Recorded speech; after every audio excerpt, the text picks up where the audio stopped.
Hi everyone, Danny here from Ben Franklin in Monroe, and today I'm super excited to be here and share with you some tips and tricks on how to make these fantastic holiday cocoa bombs. Here's everything you're going to need to get started, so grab your supplies, come on back, and let's have some fun. Okay friends, let's talk chocolate.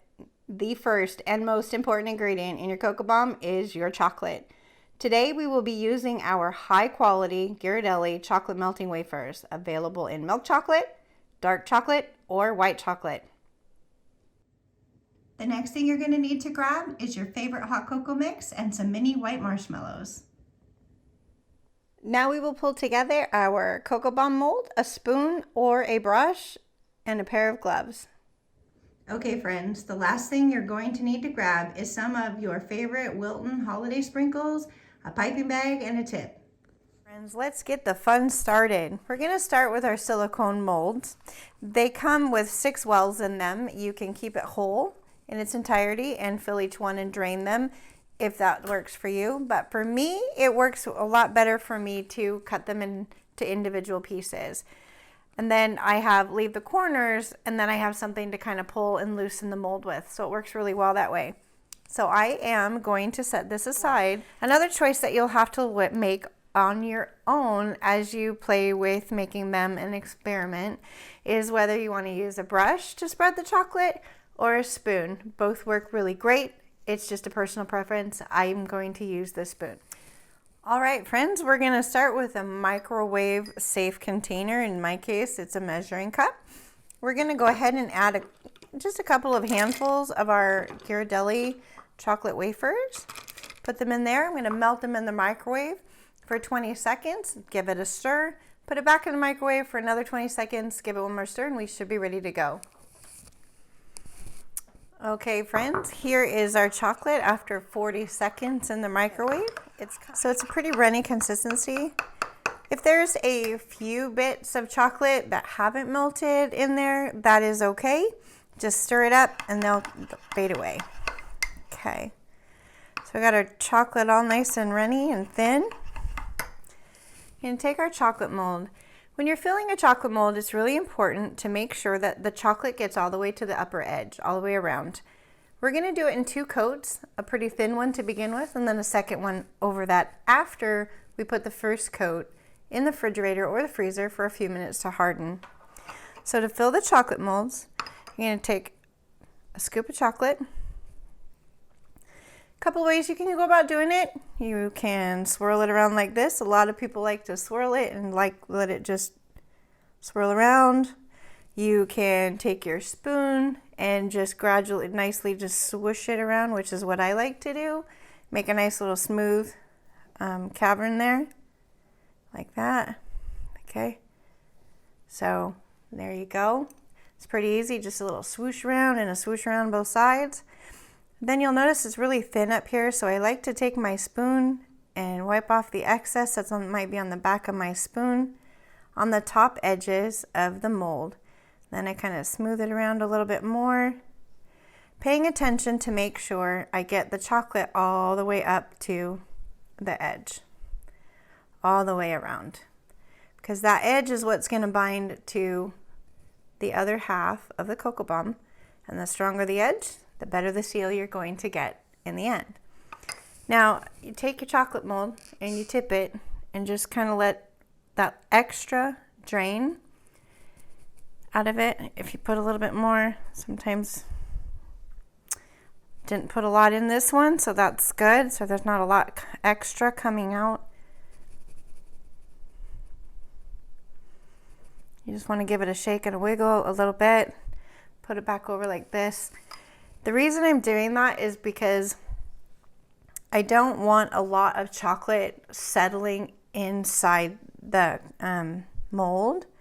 We want to kind of get it out. So we're going to take our spoon and just wipe off the excess. If you have a palette knife, if you're a baker, that works really well as scraping the edges as well. The spoon works just as well, getting that smooth circle around the edge. So that looks like a really good first coat. I'm going to put this in the refrigerator to cool for about 10 to 15 minutes. In the meantime, I'm going to do a couple more.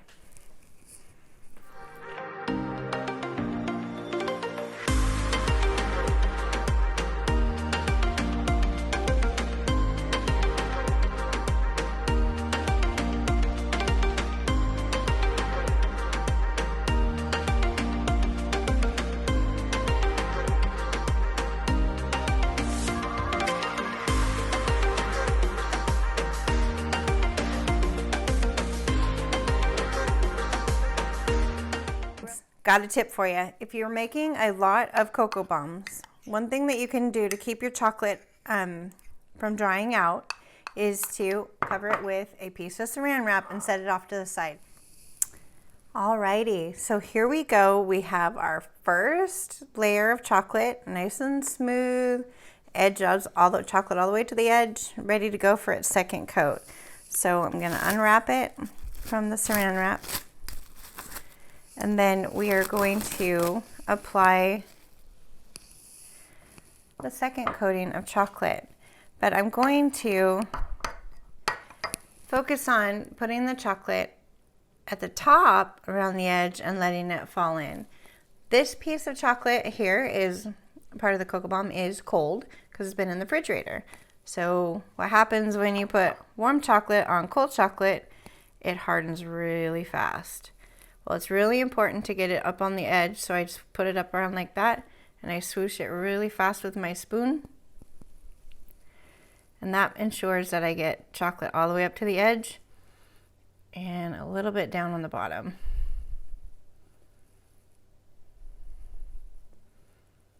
Because that second layer is going to harden quite a bit faster because the first layer is already cold. So there's the second layer. We're going to scoop the edge again. And you can see with the buildup of the two layers that my edge here is getting a good thickness to it for when we connect the two balls together. All right, we're going to do that to the other one and keep going.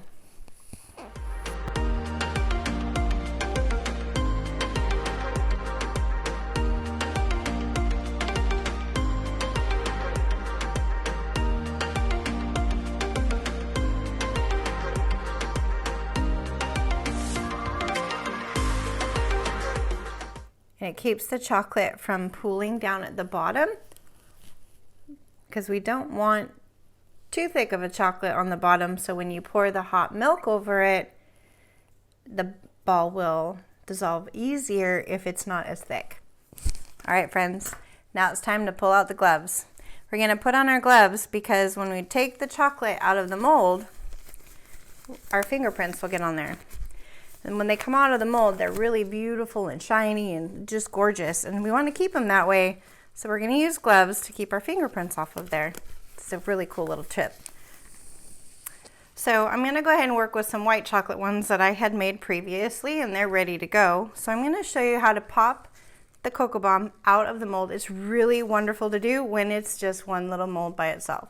So you're going to gently pull on the corner tabs and you'll see the chocolate separating from the mold. Okay, you just want to make sure all the edges are pulled aside or broken. And then I just like to take my fingers from the bottom and then I will push up like this and the mold comes right out. Okay, look how shiny and gorgeous that is. This one has a little bit rougher edges, but we'll take care of that, no problem. And there's that one. And again, we'll show you again. You're just going to pop it and you see where it breaks away from the mold right here. You want to make sure it's broken away from the, all the edges are broken away from the mold before you try and turn it inside out. So then you're going to grab the corners. You can put two fingers back here like this and you're just going to push it towards you, kind of like you're just turning it inside out. And the mold will fall down and the cocoa bomb will come right out. It's pretty fun. I love doing this. Okay, this is the end result is just so luscious and beautiful and so much fun. All right, so now we're going to work with the chocolate ones that we just put in the freezer about 10 minutes ago. So again, we're going to pop the edges. You can see it separating. You can see it separating right there. You're going to pull it again on the opposite corners. And just be really gentle and really slow. And that will ensure that the edge will stay really, really clean and straight and it won't break off. So again, I'm going to put a little bit of pinch here on the corners, a little bit of pressure and pull outwards. And then while I pull out, I'm going to push in with my fingers on the bottom. And I'm going to have it come out just like that. Then you gently grab it and look at that gorgeous chocolate shell. So much fun. I could do this all day long. Okay friends, so the next step is going to be the construction of our cocoa bombs. You're going to pick up the first dome and you're going to see that it's kind of edgy, kind of rough edges. So we're going to put it on the warm plate that I've heated in the microwave for about 35 seconds or so. Give it a good spin, let it spin, a little slippery, till it's, and you can see the flat edge. So we're going to fill it with 1.5 tablespoons of hot cocoa, and then some marshmallows,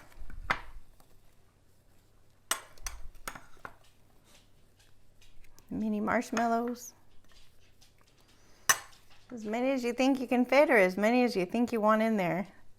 Usually can fit quite a few. The next step is going to be finishing it up with the top half of the cocoa bomb. Going to put it on that warm plate again. It should still be pretty warm. Swirl it around.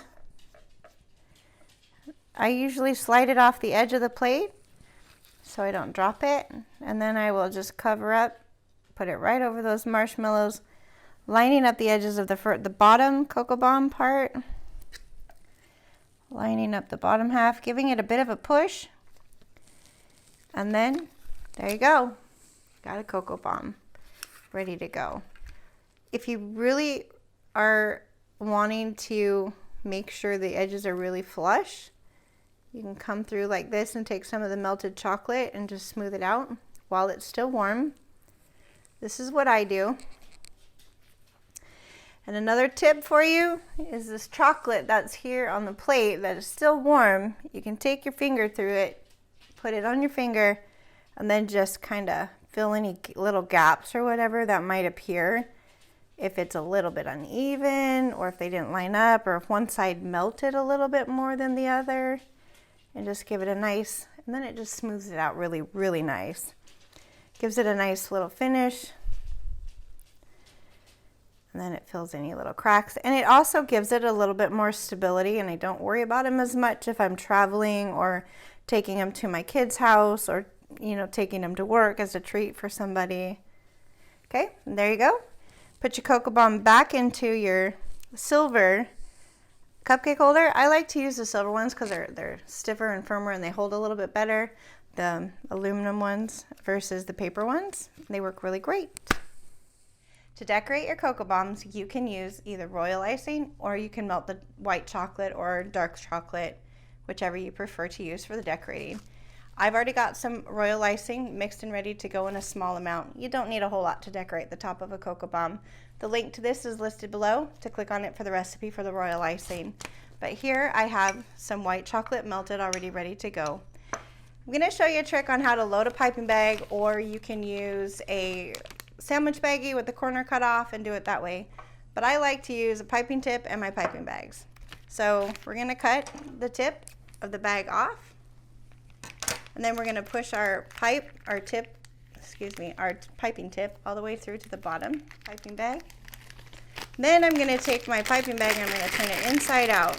You can do the same thing with a baggie, like I said, and just cut the corner off. But if you're going to use a sandwich baggie, don't cut the corner off until after you've filled the bag. If you put your bag inside of a glass and pull the baggie over it, you now have a holder for your bag to fill it. Makes it so much easier. Okay, so now I'm going to take my melted white chocolate and I'm going to pour it right straight into my piping bag. Okay. Same consistency as before when we made the actual cocoa bombs. Then you're going to take the bag off your glass, and there you go. It's ready to go.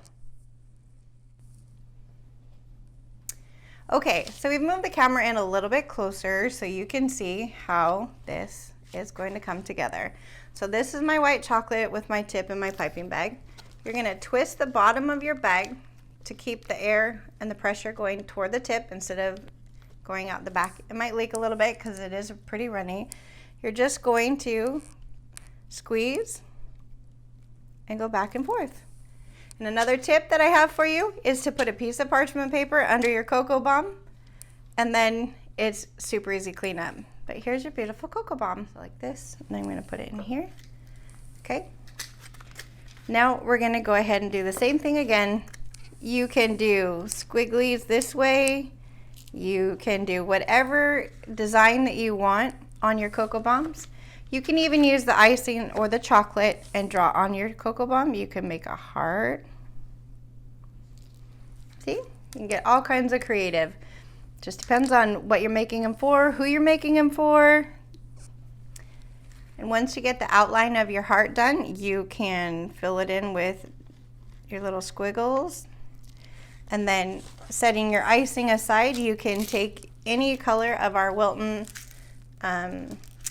decorating candies.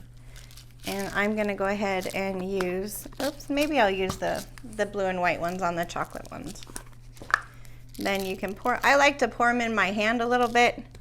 It's a little bit easier to control the sprinkles.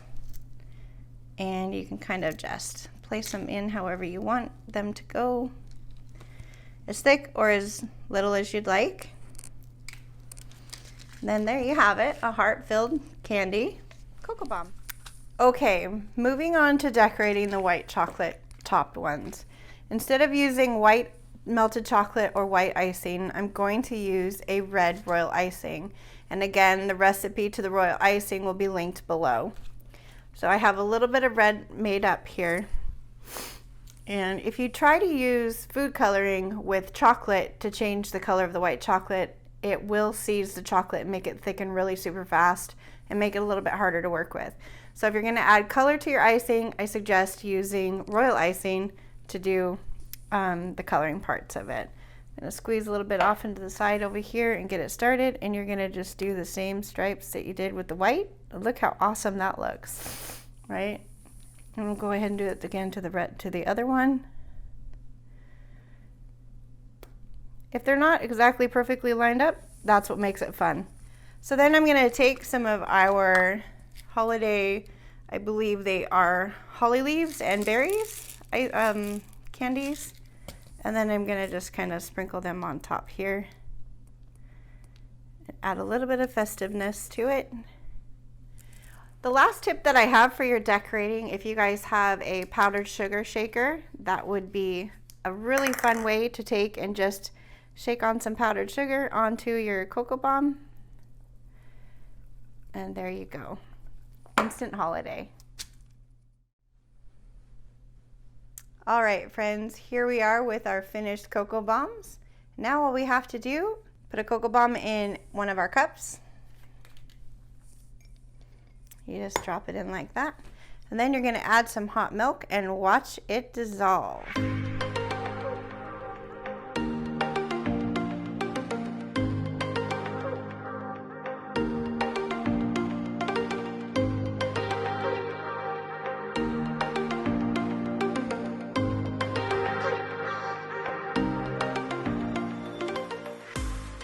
With that dissolved, you just take a spoon and stir up your hot cocoa just a little bit, and there you go. Thank you so much for joining me today, and I really hope that this adds a little bit of warmth to your holiday season.